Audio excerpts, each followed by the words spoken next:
All right, this was about hustling in the joint, man. This about hustling in the joint when you taking over, everything going good, and then the people decide to send you all the way cross country. All right, sit back, enjoy the ride. All right.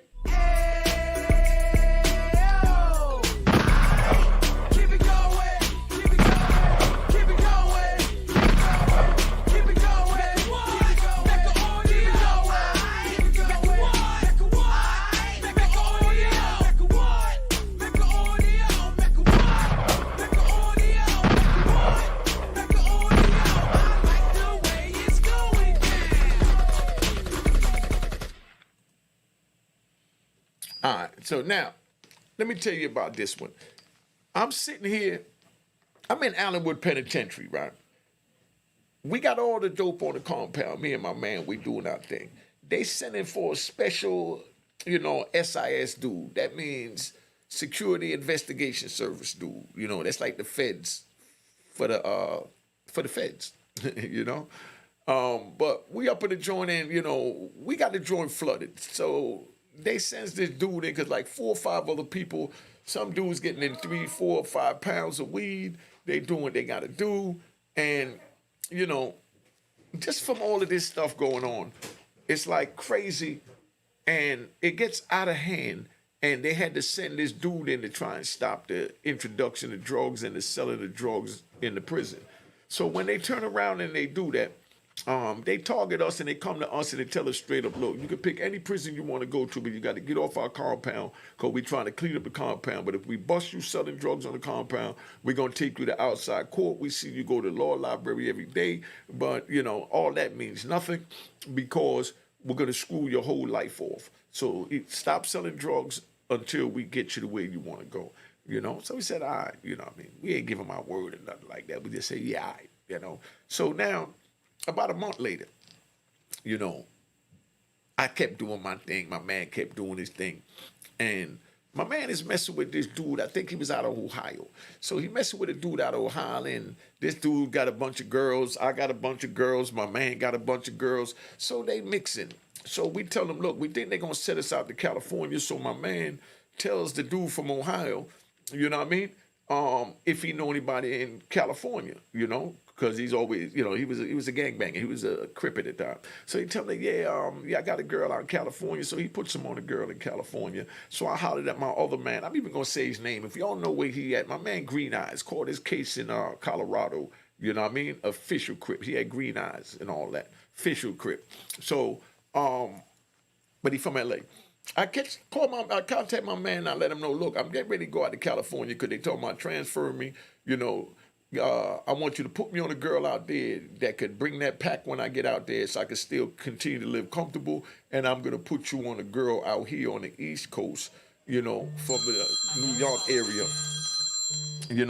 New York area, so that once, I'm going to throw the first stone. In other words, basically what I'm telling them. I told them I'm going to throw the first stone. I'm going to give you a girl, have her come up, She going to bring you the pack. Then you just find me a girl so when I get out west, I can do my thing. So I put him on little cutie come up. She brings him some weed at first and So we get to smoking in the yard and we talking and he brings out his photo album and he showed me all these girls. He was a fly dude, but he from California, but he all the way on the East Coast. So I put him on a girl from the East Coast. Now he got to put me on a girl from the West Coast because I already know these people going to shoot me out west because I refuse to stop selling drugs in their prison. So I see this old caramel complexion girl from San Bernardino. So I said, yo, I like her. So he gives me the girl number. I'm talking to the girl on the phone. And while I'm talking to the girl on the phone, everything going good. And you know me, I'm locked up a long time. I've always been an outspoken person. So I get on the phone. I tell her straight up. I say, look, my man said he used to come visit him out there in Lump Park, so you already know what time it is. When you come out there to Lump Park, you think you give me some head in the visit? Do you know how to finesse that? You know what I mean? And the girl busts out laughing. She's like, damn, you don't even ask me my name. You ask me about giving you head in the visiting hall. And I'm like, yeah, I get to the point. This is what it is. So we're not going to play any games. You trying to make some money. I'm trying to make some money. And at the same time, I might want a little head in the visiting hall or something. You know what I mean? This is what I'm telling her. I wasn't really looking for no head, but I just want to see where she was at. And I wanted to have some free conversation just talking to a female because there's no way in hell I'm gonna be in jail doing life, and I'm going out on a visit with a girl that I just meet all the way from California through another dude, and gonna go have no sex or oral sex, regular sex, no sex with her, because I'm not gonna wind up catching nothing, because I don't know who she's screwing out there, and that's where my logic was at. I didn't want to go home, and when I go home, I winds up dying because I done caught something, because I did something crazy. Let me ride. Just like when we was in, I'm gonna ride with you. Just sit back, let me ride. I was in Lee County. You know what I mean? I'm in Lee County, got this bad little white girl there. I think I told y'all about it, but I'm going to blend this in with that. Got a bad little white girl out there, blonde hair, blue eyes, nice little body, look like a little surfer chick. So she out there and she's schooling all these dudes in D.C. You know what I mean? She's schooling all the dudes, you know what I mean, that got a name from New York. She's schooling all the dudes that got a name, from California. If you got a name on the compound, she gonna take you in the back cell and she gonna do what you gotta do. So dudes are telling me, yo, shorty over there, she doing her thing, man. She give good head, she this, she that. So they trying to tell me about it, thinking I want to come down and indulge in this fellatio with this female. So I tell them, nah, I'm good. You know what I mean? So they all go down there and they laugh and say, man, you too loyal to your girl. You too loyal to your girl. I said, my girl comes to see me all the way over here in Lee County, Virginia, once a month, taking a bus from New York, to D.C., and then another bus from D.C. to Virginia. So I'm good, But the whole time in my mind, and I even told him it was in my mind. I said, yo, my nigga, she's screwing everybody. So there got to be something wrong with the ill nana for her to be just give it away like that. She looked that good. So why she need to come into prison to get the anaconda from a black dude when she out there she can get it? He said, yeah, but that's the thing. There's no black dudes around here with the prison. They got the local people working in the prison, that's from the neighborhood, and they're not used to seeing black people. So it's the first time around black people. She's just fascinated because she liked the big anaconda. I said, okay, you go with that. But no, I'm good, my brother. So they do what they got to do. So next thing you know, everything goes haywire, They telling everybody about it. Dudes coming from other units. She's having sex with, yo, I got my homeboy trying to come up here after 4 o'clock count. Say, all right, we'll bring him. And dude come up there after 4 o'clock count. His man leaned over the rail. He had a cell all the way in the back in the corner, where the camera couldn't really see. So she act like she making rounds. She go in the cell. You know what I mean? My man's, homie in the cell. He waiting in there butt naked. She roll up in there. And, they get their thing on. My man leaning on the rail, acting like he's just chilling, but he's really playing lookout to make sure everything is good. So now all this goes on. You understand? So then he tells his man, and he come down, and she's just giving everybody the ill nana. I'm like, hold on. Something got to be ill about the ill nana. Something got to be ill about the ill nana. There's no way this bad, white girl, and no disrespect, I'm going to keep it 100. That's how real I am. I've never even had sex with a white girl. So I didn't even know what white sex felt like, and I didn't even want a white girl because, no disrespect me, I know my anaconda too big, and I felt like if, they were so pale that they was fragile. Like a porcelain china doll is the way I looked at it. So I figure if I give it a white girl, I ain't gonna do nothing but wind up getting a murder charge. I'm gonna wind up killing this woman anyway. So I never had sex with a white girl, not even on the street, because I really knew I would have tore it up. That was my mentality back then. But now I come home, I see dudes with white girls, so either they ain't got no big anaconda, they don't know what they're doing sexually, or they're not really porcelain dolls, and it stretches the same as, a black or a Hispanic girl that I was used to, you know what I mean? So, gunshots, to my ignorance thinking that I'm going to break the punani, they done push out a 10-pound baby. Well, that's how, I was young. I'm just keeping it 100, you know what I mean? I was young. So my man's sitting there, and the first dude that got the girl that put his homie on the girl that wound up putting his homie on the girl that put his homie on the girl, and the next one put his homie on the girl. The dude that got with her first, he turns into, but I love a dog ass nigga. You know what I mean? So he goes to his man. He said, yo, why you putting all these girls on short? It's supposed to be between us, which he was right, because he's supposed to keep it on the low, because the less people know, the better. But he's like, yo, why you keep bringing all these dudes up here? That's supposed to be between me and us. And dude said, dude, she's a smut. She's trying to do her thing. The homies trying to do their thing. It ain't no fun if the homies don't get nothing, So dude looked at him and told him straight up, but I love her, dog. Dude like, yo, you love her? That's a white woman. This a correction officer. This a cop. This the enemy. You know what I mean? You're supposed to pound them out, bang their back out and do what you got to do. That's it. All this other stuff about you love a dog and all that, ain't no supposed to be no love and no emotions caught up in this, So, dude like, man, I can't help it. So you see, he brings somebody else up in it. So now, from that happening, in a small environment, you only got 1,500, 2,000 people, men. So they start talking, and it gets back to the administration. They start watching her. They grab her, and they grab dude that was in love with her. They put him in the shoe. So when they put him in the shoe, they kept her on the compound, but they separated the two of them because the word got out that it was his girl. Because he's running around trying to tell dude, yo, don't be going up there to see my girl. Don't be going up there to see my girl. That's what he's talking about, a correction officer, a cop. You know what I mean? And you're in prison, and you're doing life, and you're claiming a cop that's screwing you. Stop it, my dude. But anyway, say like, yo, man, da-da-da. So they winds up locking him up. So he in the hole, his shorty's still there, but now, they watching her, but they just had to separate the two, but they didn't have enough to fire her because it's easier to put him in the hole than it was to, to suspend or fire or whatever. But they watching her. So what she used to do is she used to tell the other female officers that worked there, yo, go see my dude in the hole, make sure he all right. And they bought him cigarettes, they bought him everything he needed and made sure he was all right. Now dude is in the hole, he doing what he got to do. She pops up out of the hole and she go by there and she talks to him and she tell him, yeah, I don't understand why they got you in here. And he's like, man, I don't understand. I mean, I don't know how they found out. And he said, she told him straight up, yeah, and they found out because, I had sex with a bunch of these dudes. These dudes don't know how to keep their mouth shut. So he said, then why did you do it? He said, then why did you do it? She said, don't worry about it. I'll talk to you about that later. So he said, you got everything you need? Yeah, you got everything you need. So she go back to the compound. So while she's on the compound, everybody's still trying to make a move to get with her, but they got the cameras on her, and now they don't put a camera. They could watch all the way in the back by the back cell where she used to do her thing, and all that going on. So now she comes up to me, and she said, yo, why you never tried to holler at me? Because I'm sitting here looking fly in the joint, you know what I mean? She said, why you ain't never trying to holler at me? I said, nah, I'm good, I'm a married man. She like, nah, check your jacket. You're not married. I said, yeah, well, in the street, we call it, married. I got a wifey. You know what I mean? So in the hood where we come from, New York, we call a wifey our girl. We don't need no papers to say that we in love. It's like, oh, so you love her that much? You don't think she's screwing nobody while you in here? Of course she's screwing somebody. Look at me. I'm in screwing somebody. I got a dude on the street. Everybody's screwing everybody. She's trying to talk me into, giving her the anaconda. I'm like, nah, I'm good, sis. You know what I mean? So she said, all right, well, you're lost. So one of my homies come up to me, see me talk to her, and as soon as she walk off to finish doing rounds, he said, yo, what's up? What was she saying? I said, man, old freak bitch trying to take me in the back, in the cell, da-da-da. He's like, oh, man, I'll take that. You know what I mean? See, man, you see how good she look, man, So he used to say she looked like Farrah Fawcett Majors. You know what I mean? That's what he used to say. But she was thicker. She wasn't a little skinny girl like that. She was short and thick, nice, So he said, man, I'll take it. I said, all right, well, whatever. So he said, nah, yo, dude, just tell her for me. Just tell her for me. Please tell her for me. You know what I mean? So I go down to the office. I said, yo, you see my man up there on the back rail? She said, yeah. I said, all right, well, he trying to holler at you, He trying to see you in the cell.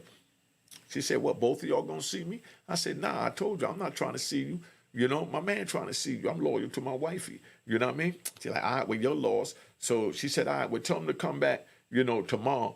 And tomorrow my girl gonna be working in the bubble, watching the cameras. So, she knows how to move the camera away from the back cells that, I be doing my thing, All right. So I tell my man, I say, yo, she come back tomorrow after 4 o'clock count when everybody go out to wreck and all that. So, we chilling out, we playing spades, and my man kept looking at her and he licking his lips and, acting like LL Cool J on her, and she licking her lips back at him. She opened the leg, she put a leg up on the desk and she rubbing her crotch like, what I mean? And he looking and he's like, and everybody's, looking at this dude and they looking at me like, damn, why you ain't blessed me like that? You know what I mean? Because now they wanted to, but they didn't know how to ask me. I guess they thought I was a but I love a dog ass nigga. Cash App on the screen. Unique Mecca Hall. No one in the last name Hall. Remember that. Make sure you hit the logo and it says that was created in 2020. So they're like, yo, why you don't put me on that? I said, dude, I don't care about nothing about that girl. You know what I mean? So he said, all right, So my man doing all this. So the next day, she comes in and she comes to my cell. She said, yo, tell your friend, don't go to rec and to go in the last cell and stay there until after they call the move. All right? I said, all right. So I go tell my man, I said, yo, Shorty said go down in the cell. You know what I mean? And just stay in the cell. Don't even look out the cell and put the sign up, So he goes down there. He go in the cell. He puts the sign up. So they call wreck move. Everybody go out. Everybody waiting for child. And when everybody went out for child, she locked the door and she slide up there and she tap him off. So now after she tap him off, he do his thing. He done got that. So he comes out, he all happy, and he's like, oh man, that joint was good. I ain't had no sex in over a decade. Oh my God, I never been with a white woman, man. It's just something about that felt like da-da-da-da. And he's going through all this. And I'm like, my dude, I'm not trying to hear all that, man. Hold up, somebody calling me in the middle of my story, man. Yo. Yeah, man, I ain't been on me to wake you up, man. You good? Nah, you don't wake me up. I do a video right now. What's up? Talk. What's up? I'm telling about a dude that was having sex with a white girl in prison. Everybody was having sex with her. What's up? Yeah, man. I don't know, man. I just still did want to check, see if you did fix for the, nothing else to fix them, but just the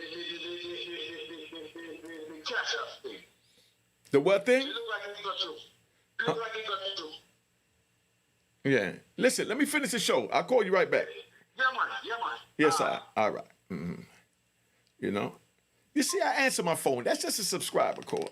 You know what I mean? That's one of my subscribers. I answer the phone for my subscribers and I answer my texts. You know what I mean? So ain't no faking over here. The number's on the screen, 917-680-9091. So now, anyway, let's get back to the story. So dude is up there and he's telling me how good it was, this and that. And I'm like, yo, dude, come on, dude. It's not that serious. You know what I mean? He's like, man, you don't know what that joint like. You ain't never been with a white woman. Them white girl wasn't talking to. They wasn't coming in the neighborhood when we was on the street. I said, I understand that, but it was a reason. I don't need none of that. I'm not going to break up no white woman and get no murder charge for ripping the panani apart with this anaconda. What do you think? I'm trying to get out of prison. I'm not trying to catch a new charge, because if I run up in that thing, I'm going to kill it. You know what I mean? It's been so damn long, and she is a sexy mother, because it wasn't like I didn't want a white woman. It's just that when I was on the street, there wasn't no white woman around us. The few white girls that was around us when I was like in the South, things like that, they was in the strip club. Now, the white girls back then, they either had big breasts, and no ass.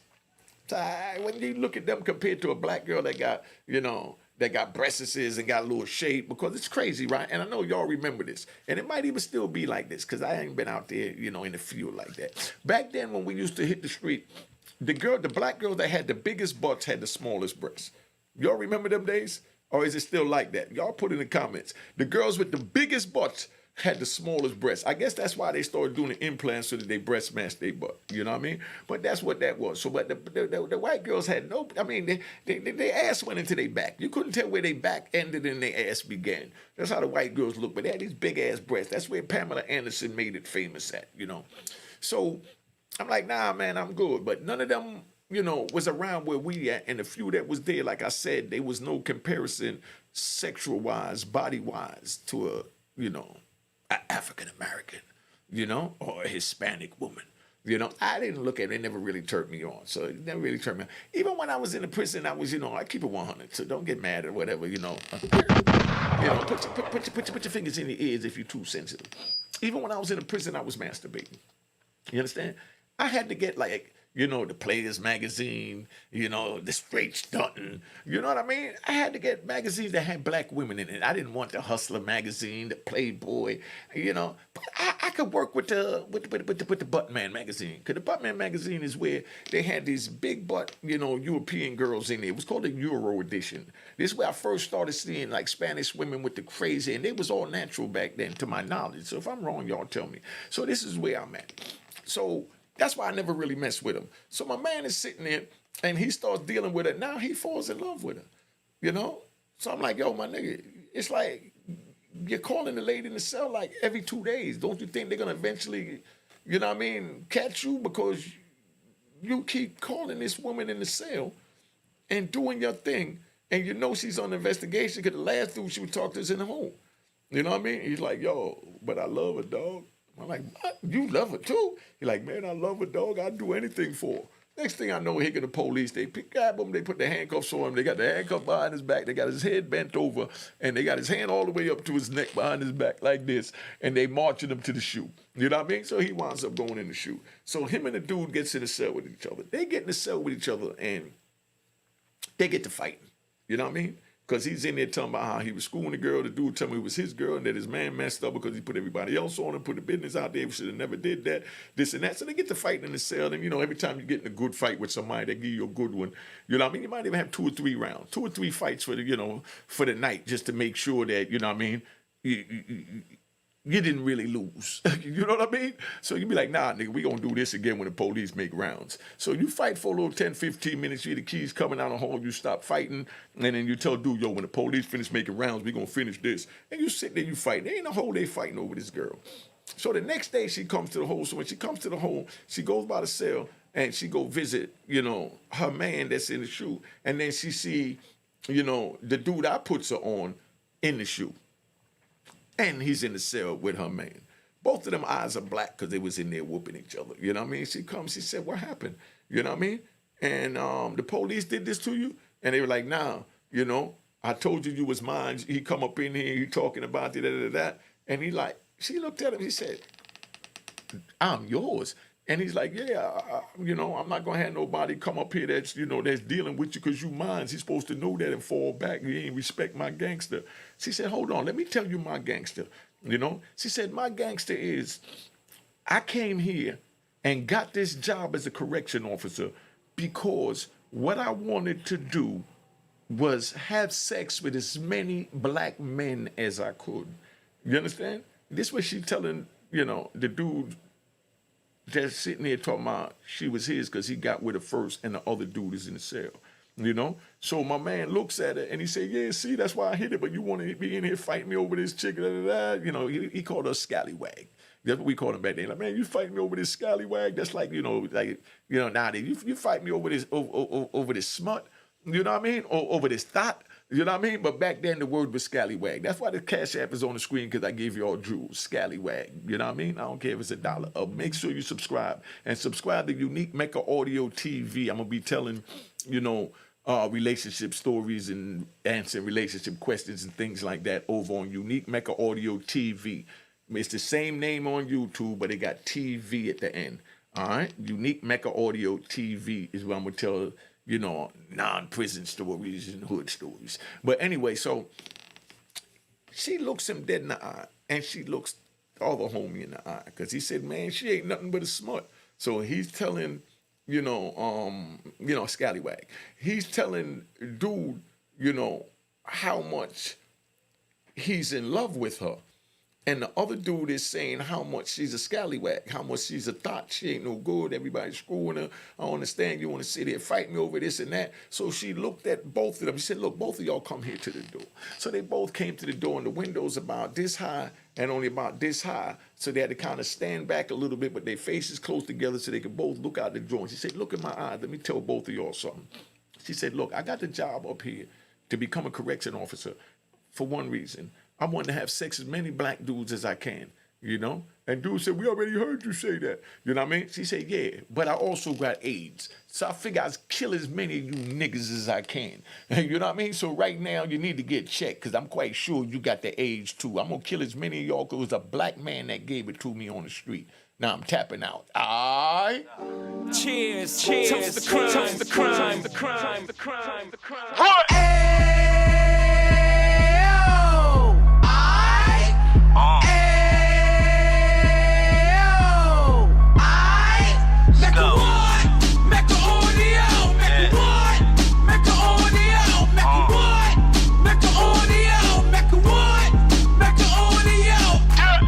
Fresh out the can of 26, yeah. Heat back on the strip, getting back in the mix. Yeah. What he mentions a gift. You stand up 10 toes down, and I suggest you pay attention to this. Real. Take a little gully posse and put it in Harlem. He cut from the bottom, came up from the bottom. Drop the book, you should go and get it. The Instagram page and the YouTube, you could go and visit. Yeah. Then you could consider yourself LinkedIn. Real. Sit front row and get Jews from a kingpin. How he went through it, so you ain't gotta go do it. To not pay attention would be stupid. Talking about a man that probably put your grandfather on. Probably the reason that him and your grams got along.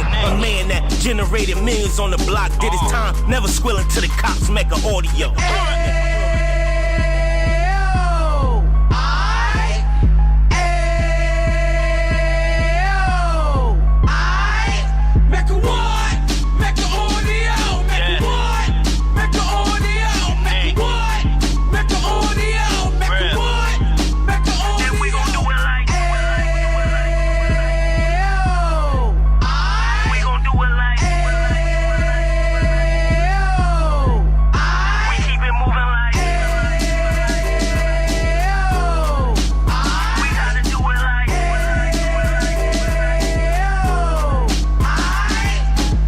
Get it live like 2 G's in the 90s. Drop top beamer so shiny. I let shorty go, she was whining. Treat her like my past, she behind me. Spin a couple bands on the Dapper Dan. You be back again, getting green like a Packers fan. No cap, it's a raw in Uptown. They be horn Uptown, Dominican bust downs. Now we on the positive, we got a lot to give. Now he trying to stop the kids from being inoperative. So take heed, homie, lend an ear. He started in Uptown, he gon' finish dead. But now it ain't about selling drugs, buying cars. It's about buying property to make the community ours. So we can give back to the youth them. Cause they the truth them. And bless up to all the root men.